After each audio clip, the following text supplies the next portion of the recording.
A gente pode correr um sério perigo de normalizar tudo, né? A gente tá normalizando. A gente perdeu pro Japão e o que eu mais escutei, não, tá tudo certo, tá tranquilo, é normal. Não é normal, gente. Por que insistir no Richarlison em vez de ver o Igor Jesus, que foi levado pra Ásia e jogou 10 minutos contra a Coreia? E o Ancelotti, optando pelo jogador da confiança dele, o Richarlison, que esteve presente em todas as listas, insistiu num jogador que não tá bem. Aí, assim, pra mim, o Ancelotti tá forçando uma barra. Assim, eu acho que ele já tá passando do ponto com as convocações do Richarlison. A seleção brasileira perdeu pro Japão de virada por 3-2 e o clima ficou tenso. Rizek, Paulo Nunes e companhia não deixaram barato e soltaram o verbo sobre o time do Ancelotti. Será que a paciência com o técnico tá acabando? Fica até o fim e se liga no que eles disseram.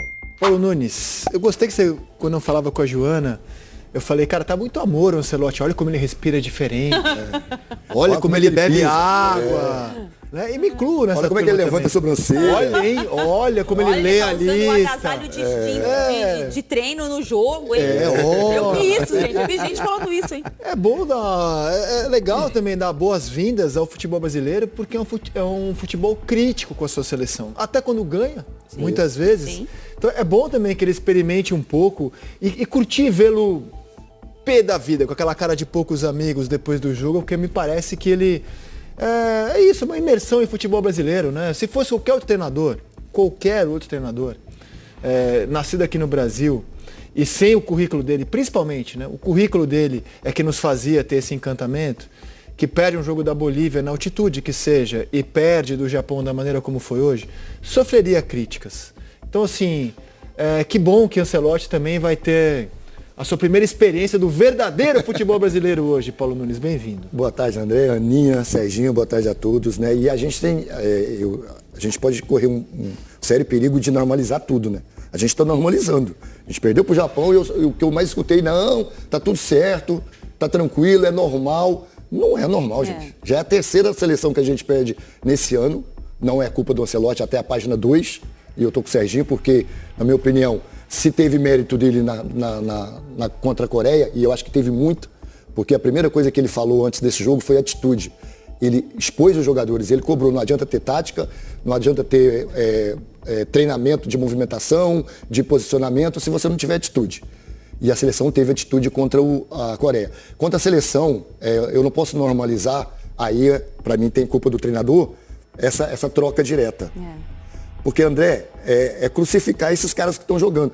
Se você perguntar para o jogador de futebol se ele não quer ir, óbvio que ele quer ir. Ele quer uma oportunidade. Mas ele tem que entrar num time minimamente organizado.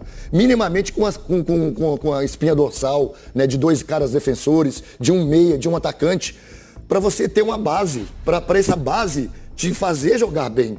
Quando você coloca a maioria, e praticamente todo um time diferente, você tira a possibilidade de organização. O Serginho falou aqui, a facilidade que o Japão entrava no nosso sistema defensivo, porque os caras não são bons? Os caras são bons, mas você não tem a organização, você não tem o desenvolvimento, né, das maneiras de movimentação defensivas, como é que você vai correr para trás, para frente, no meio campo marcando mais longe. Então, assim, para mim, e eu acho que, por outro lado, ele tem a possibilidade de fazer essas mudanças, mas eu acho que foram exageradas. Eu acho que ele pode fazer sim e deve fazer, mas não todos, praticamente todos os jogadores. Então eu acho que nesse ponto o Ancelotti, nesse jogo, ele foi abaixo, como ele tinha sido muito bem contra a Coreia do Sul, e os jogadores, né?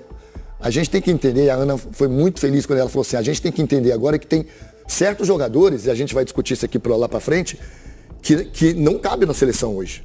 Não cabe. Talvez esse jogo de hoje tenha mostrado, aberto a mente dele para entender. Talvez esse jogo coletivo que não teve organização tenha potencializado esses jogadores abaixo. Então eu acho que no final de tudo, eu acredito que vai ser bom para o Ancelotti essa derrota. Não só para acordar ou para mostrar que a seleção não está pronta, mas para ele entender quem ele tem nas mãos para levar para a Copa do Mundo. Você falou das derrotas do Brasil, tô tentando puxar de memória. Marrocos e Senegal. Não, o Brasil com o Ramon perdeu de... A gente tem vivido algumas primeiras vezes, né? Na Copa do Mundo a gente nunca tinha perdido para uma seleção africana, perdemos. Isso. Aí começou o ciclo, a gente perdeu para Marrocos. E perdemos as eliminatórias também para seleções que a gente não... Que a gente não costumava, a gente não sofria, né? O Brasil nunca tinha perdido em casa para a Argentina também, isso no aí. jogo oficial. Perdeu. A gente tem vivido nessa nova geração da seleção brasileira. Jogo de eliminatórias, tinha perdido o final de Copa América, nunca tinha perdido eliminatórias para a Argentina, perdeu. Tem vivido algumas primeiras vezes, assim, acho que mostra a evolução de outras seleções, a gente já debateu isso aqui, né? Como o impacto do futebol global tem sido bom para seleções emergentes. Mas a gente tá ficando igual a elas, a gente não tem mais nosso diferencial. Ó, vamos puxar, não preparei esse material, puxar de memória, assim, as derrotas do Brasil, ou resultados ruins nesse ciclo. Com o Ramon, o Brasil perdeu do Marrocos, 2-1, foi atropelado por Senegal, aí ele cai. Assume o Diniz. Com o Diniz, ele ganha da Bolívia, ganha do Peru, depois uma sequência horrível, 5 né? derrotas, né? Leva o Olé da Colômbia fora de casa, leva o Olé do Uruguai fora de casa, empata com a Venezuela em Cuiabá. Empata com a Venezuela em Cuiabá, perde da Argentina no Maracanã, no melhor jogo da era Diniz, aí ele cai. Com o Dorival começa bem, né? Ganha da Inglaterra em Wembley, empata com a Espanha, mas aí na Copa América não ganha da Costa Rica, 0-0, e é eliminado nos pênaltis pelo Uruguai. Nas eliminatórias, com o Dorival, atropelado pela Argentina, 4-1, acho que foi o resultado mais feio do Brasil, né? Foi um atropelo, né? Foi um atropelo, e agora com o Ancelotti perde da Bolívia em El Alto e agora perde do Japão pela primeira vez na história, e pela primeira vez a seleção abre 2-0 e permite uma virada. Então a gente tá vendo uma série de resultados muito ruins no ciclo, ou seja, o Hexa vem. Se tudo der certo, o Hexa ou vem. Seja, isso aconteceu em 2002. Concluindo, o Hexa vem. Não levando pro outro lado do dia, não, tá normal, legal, lá na Copa vai ser diferente, lá na Copa é outra coisa. Exatamente. É que eu acho que dessa vez não tem jeito, a gente vai ter que isolar um pouco o passado, porque é um outro treinador, e é um outro treinador, outro com O maiúsculo, né? Então, assim, acho que se a gente ficar muito, se apegar demais a esses números, que são muito ruins, né? Esses números eliminatórias patéticas do Brasil, a gente vai perder tempo. A gente tem que olhar... A gente ficou em quinto, Serginho. A gente tem que passar uma régua e tem que ser do Ancelotti para cima. Se fosse quarto, a gente tava fora. A gente tava disputando a repescagem. É isso aí. Tem que pensar nisso. São detalhes, são pontos que você tem que levar pro final. O Ancelotti chegou agora, mas tô com a Ana, ele tem que começar ele abraçar essas... Eu gostei quando ele abraçou sozinho, falando sobre os jogadores, que tem que ter atitude, que tem que ter comprometimento. Porque, assim, o tamanho que ele tem, a gente, a CBF contratou ele porque ele tem esse tamanho, porque ele pode cobrar dos jogadores, e ele me chamou a atenção, essa cobrança que ele fez com os jogadores. E foi uma atitude diferente. Nessa não teve atitude? Não é que não teve atitude. Não tinha a organização. Não tem como você... Se o Brasil hoje não tem uma seleção pronta, como é que ela vai ter 1,5? Não tem como a outra. Gente. Mas a seleção voltou pro segundo tempo no banho-maria. Guarda-baixa tranquilão. total. Embora assim, eu entendo o Ancelotti de dar o peso que deu esse gol, porque foi com 6 minutos. Né? Com 6 minutos o jogo tá começando a ter uma cara. Se o Brasil não leva esse gol, podia acontecer muita coisa. Eu vou falar uma coisa que é cruel, mas, cara, é fato. Se é o Marquinhos que tem essa falha, se é o Militão, a gente fala assim, normal, um jogador desse nível às vezes vai falhar. Como o Fabrício Bruno não é um jogador estabelecido ainda. E ele tá em teste, é muito ruim pra ele. Tá em teste. Ele fez bons jogos contra a Inglaterra e contra a Espanha e também contra a Bolívia na altitude. Mas como é um jogador que não está estabelecido, ao contrário do Marquinhos, por exemplo, né, ou de um Thiago Silva, cara, é normal você olhar esse lance e falar, não volta mais. Você quer um palpite? Foi o que eu pensei na hora. Eu acho que foi lá pro fim da fila. Eu acho volta, que volta. Mas eu não sei. Eu acho que mas volta foi pro também. fim da fila. Poder ter a opção do Militão na direita. E por que a opção do Militão na direita é tão falada? Como você tem 3 zagueiros de um nível muito alto, não vejo por que estabelecer uma concorrência ali, colocar um deles no banco. Mas você já viu a entrevista do Militão às vezes? Não. Eu sou zagueiro. Sim, mas... Ele tá deixando bem claro isso. Tudo bem. É que eu acho que, assim, como a gente não tem um lateral direito estabelecido... Não tem. E daqui a pouco o PH vai ser debate hoje... Mesmo com o gol bonito que ele marcou, belo gol, para mim tá longe de ser uma solução já estabelecida. Eu não vejo por que a gente colocar um desses 3 zagueiros de nível tão alto no banco, sendo que você tem uma carência tão forte nas laterais e tem o Militão ali. Então você pode jogar com os 3 zagueiros ali, fazendo uma... Aí o convencimento é do treinador, né? Pro atleta. Eu achei que ele já fosse em algum momento fazer isso, ainda não fez em nenhum jogo. Por isso que eu tô dizendo pra você, que ele não fez em nenhum dos jogos. Nem na estreia, quando ele convocou o Danilo, que se imaginou que o Danilo fosse atuar assim contra o Equador, ele não fez ainda. Não fez. Mas voltando à lista, aí você tem um Bremer, que é um jogador que não foi testado esquece, ainda pelo machucou. Ancelotti. Tudo bem, mas visando a Copa. Mas machucou feio. Machucou feio, não vai voltar. Você tem o Murilo do Nottingham Forest, Que ficou marcado pelo jogo contra a Argentina de uma forma injusta. que como o Beraldo joga pela esquerda, é muito marcado por jogar pela esquerda. E confesso que eu não enxergo, assim, talvez um Thiago Silva, se estiver voando no ano que vem, eu acho que o radar começa a ficar mais restrito. Restrito é isso. E aí com a falha do Fabrício Bruno, eu tô curioso. Eu acho que ele vai pro fim da fila. O que eu acho é que talvez ele vá para trás da fila, no mental, mas desconfio que o Ancelotti vai convocar na próxima me canta que o Bremer vai dá ficar mais fora uma só chance. até novembro. Com certeza. Até para ele ter o grupo na mão, né? Me canta aqui que o Bremer fica fora só até novembro. Ele pode ser testado em março, por exemplo. Mas é só uma data fixa? Sim, mas é um jogador de um nível alto. Então, sim, eu tô pensando, assim, ele atua em nível alto. Se fosse Bremer ou Ortiz, eu escolheria o Ortiz. Eu escolheria. Eu queria ver os dois.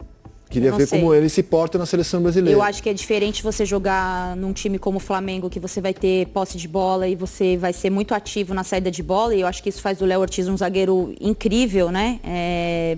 Quando você vai ser atacado. Eu acho que o Brasil vai ser mais atacado do que o Flamengo é atacado, entendeu? Então essa é a minha dúvida em relação ao que o Léo Ortiz pode oferecer para a seleção brasileira. Eu acho ele um ótimo zagueiro.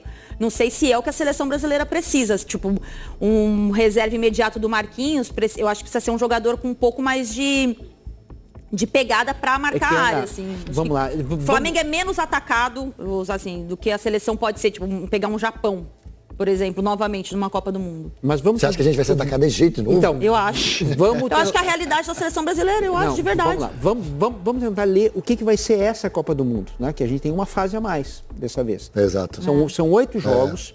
Desses 8 jogos, talvez, vamos ver depois do sorteio, talvez 5 jogos o Brasil vai ter muito mais posse de bola. Os 5 primeiros, quase com certeza, né? Então, assim, é mais da metade. Então, eu acho que você vai precisar de gente com boa construção para chegar, porque, vamos lá. Eu não acho que o Brasil vai construir toda hora, não. Não é nem o estilo do Ancelotti. Ele é um técnico muito mais da transição do que da construção o tempo inteiro. Por isso que me preocupa esses zagueiros de saída de bola. Depende da circunstância. Ele já teve muita posse de bola.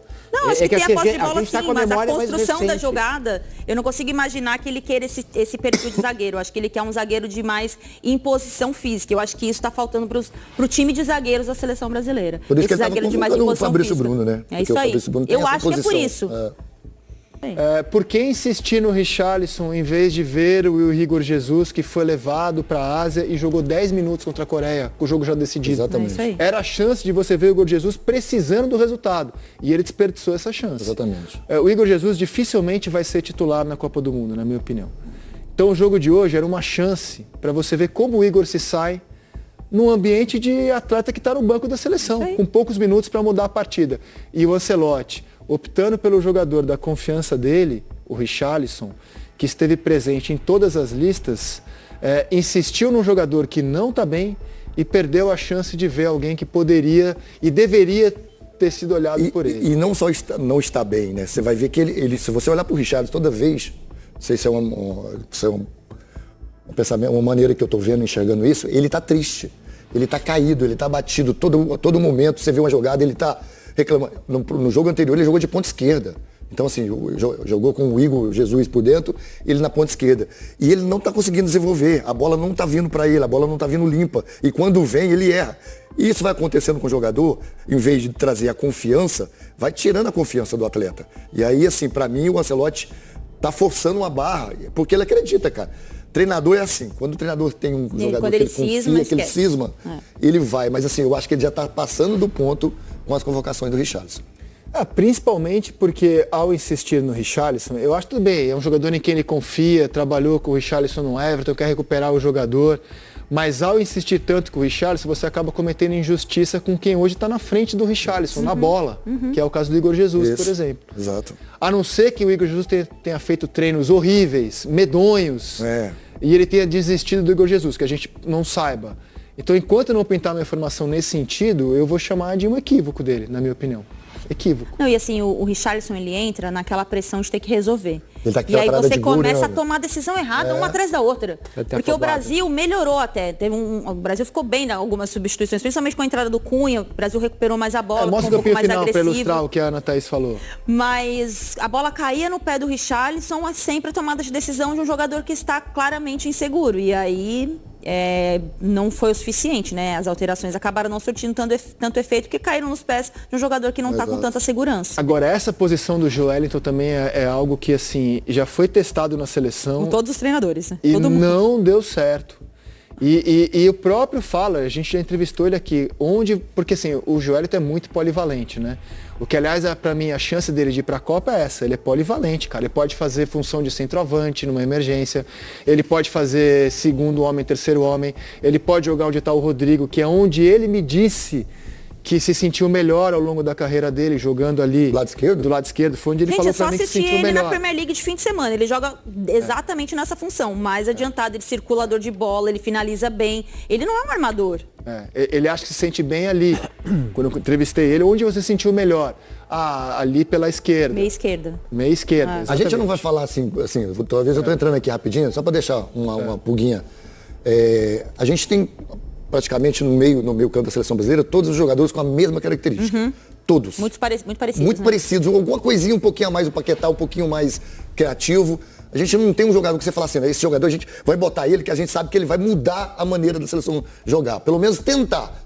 O que ele vai fazer dentro de campo, a execução a gente não sabe. Mas que pelo menos tentar. Matheus Pereira não vai ter nenhuma oportunidade? Acho uma boa pergunta. Um jogador diferente, você tem que ter alguém diferente. Cara, não tô conseguindo, a bola não tá entrando. Esse cara vai pensar o jogo. Ele vai buscar uma jogada que normalmente esses que estão aí não buscam. E aí, o que você achou dessa derrota da seleção e das críticas do Rizek e do Paulo Nunes? Deixa sua opinião aqui nos comentários. Não esquece de deixar o like, se inscrever no canal e ativar o